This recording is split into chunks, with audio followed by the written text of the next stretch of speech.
नमस्कार, स्वागत है आपका वीआईपी न्यूज में। मैं हूं आपके साथ आयुषी सोनवानी और रुक करेंगे खबरों की ओर।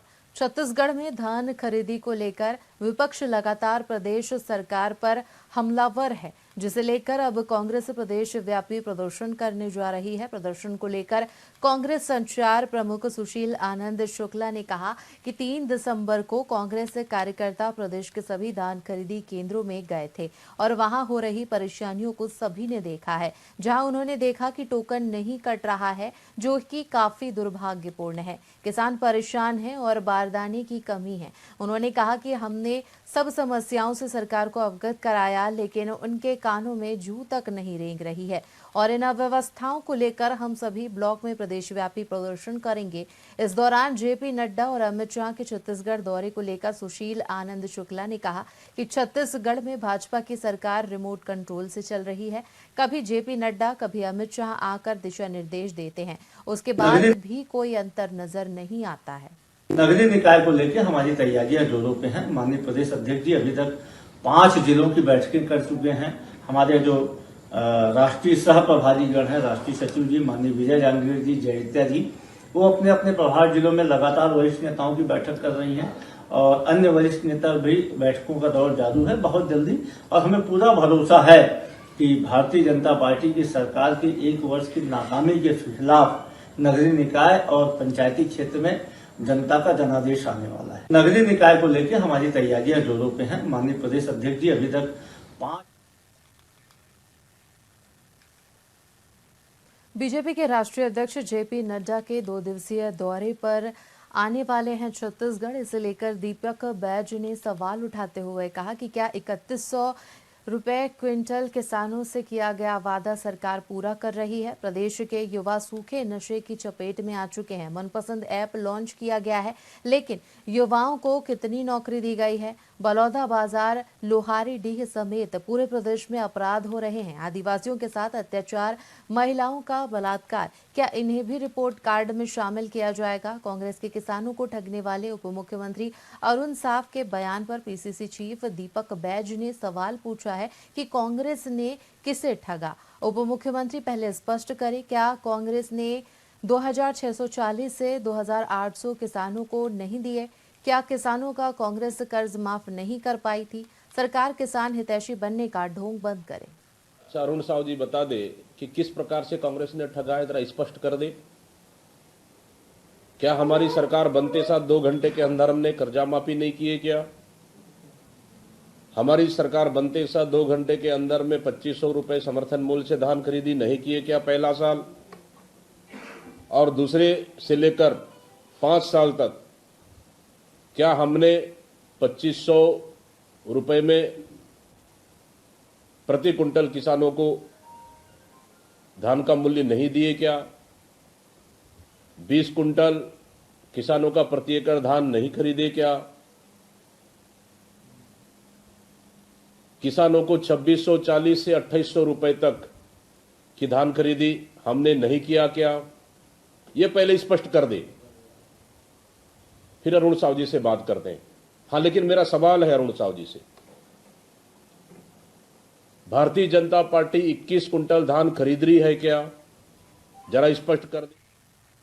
प्रदेश के उप मुख्यमंत्री अरुण शाह ने अपने निवास में पत्रकारों से चर्चा की। चर्चा के दौरान उन्होंने कहा कि भारतीय जनता पार्टी की सरकार प्रदेश में बने 1 साल पूर्ण हो चुके हैं और गांव, नगर, शहर, बस्तियां सभी में लगातार हम कार्य कर रहे हैं। हमारा 1 साल बेमिसाल रहा है। मोदी की गारंटी को हमने हर कैबिनेट की बैठक में पूर्ण किया है। महतारी बंधन योजना, प्रधानमंत्री आवास योजना, अन्य प्रकार की गारंटी को हम लगातार पूरा कर रहे हैं। हमें उम्मीद है कि आने वाले सालों में छत्तीसगढ़ प्रगति की राह में तेजी से आगे बढ़ेगा।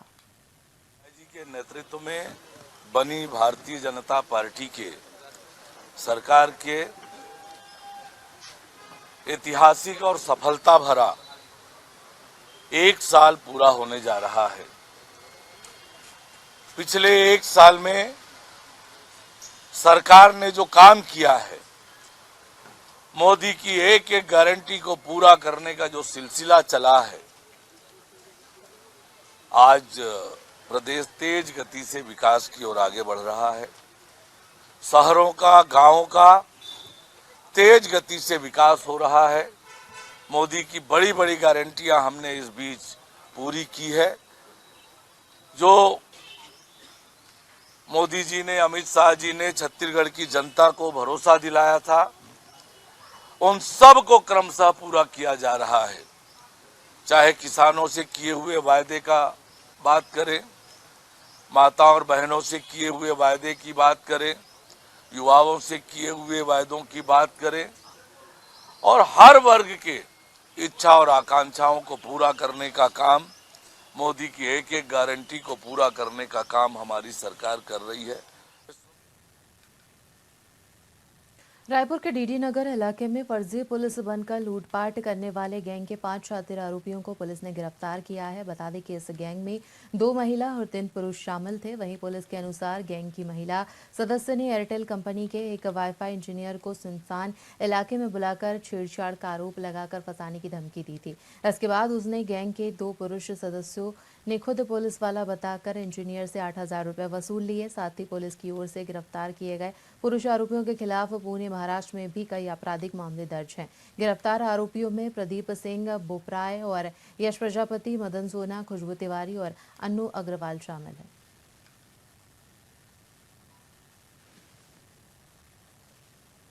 एक आमानाका थाना में मामला प्रकाश में आया है, जिसमें 5 आरोपियों को गिरफ्तार किया गया है, जिसमें 3 पुरुष और 2 महिलाएं हैं। ये महिलाएं लोगों को किसी बहाने पहले किसी व्यक्ति को फंसाते थे। जैसे इस प्रकरण में जिसमें एफआईआर दर्ज हुआ है, वाईफाई लगाने के नाम पे एक एयरटेल का वाईफाई काम करने वाले व्यक्ति को उन्होंने बुलाया, फिर वहां उसको धमकी दी कि अगर वो उससे पैसा नहीं देगा तो 376 या छेड़छाड़ का मामला दर्ज करेंगे।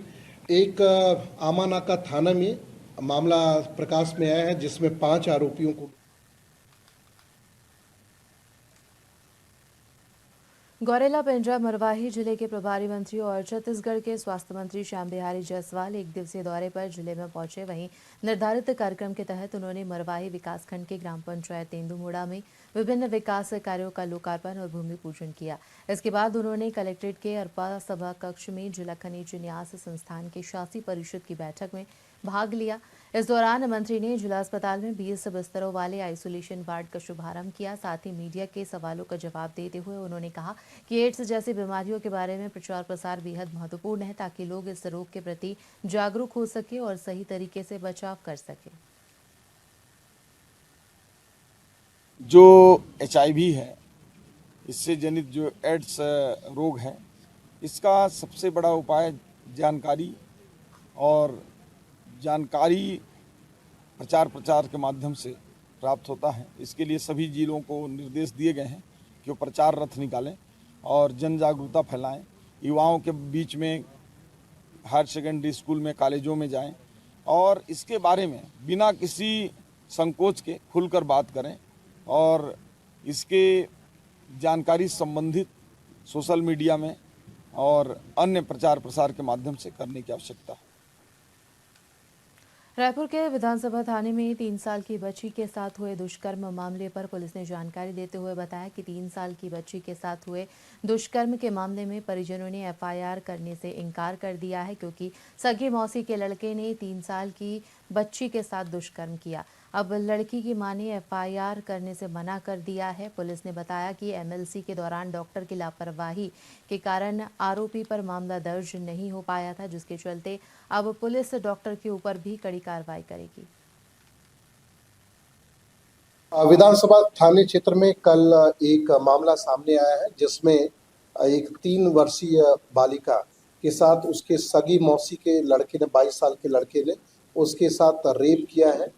और इसमें जब थाने में आने के बाद प्रार्थी के परिवार वाले और आरोपी के परिवार वाले इसमें शिकायत देने के लिए तैयार नहीं हुए, तो अब पुलिस उनको बच्ची और आरोपी को CWC के सामने पेश किया जा रहा है। इस मामले में एक हॉस्पिटल के खिलाफ भी कार्रवाई अभी शुरू की जाएगी, क्योंकि उसने समय रहते जब MLC किया गया था तो उसकी बच्ची का MLC की जानकारी कुछ दिन पहले जो वहाँ किया गया था उसको उन्होंने पुलिस से शेयर नहीं किया था, और इसमें भी हम लोग कार्रवाई कर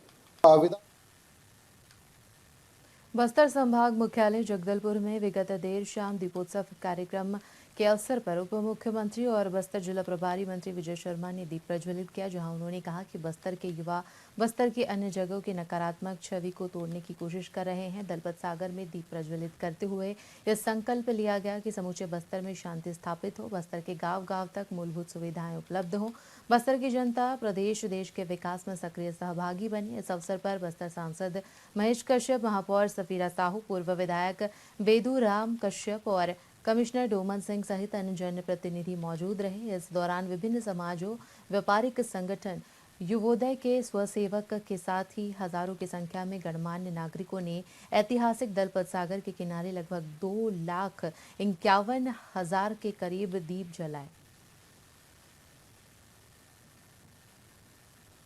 आने वाले समय में समूचे बस्तर में शांति स्थापित हो, किसी तरह का कोई आतंक न रहे, बस्तर के गांव-गांव तक विकास की गंगा पहुंचे, बस्तर के गांव के विकास के मार्ग पर बिछी हुई आईईडी समाप्त हो जाए।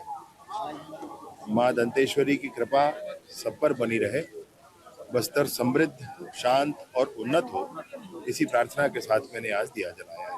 ये 3 लाख दिए जलाए गए हैं, क्या आप संदेश देना चाहते हैं? मैं कहता हूं कि हर दिए के पीछे 10-10 और आप मान लें। इतने लोगों ने आज प्रार्थना की है बस्तर की शांति की। और खबरों में फिलहाल इतना ही। तमाम बड़ी खबरों के लिए देखते रहिए वीआईपी न्यूज़। मुझे दीजिए इजाजत। नमस्कार।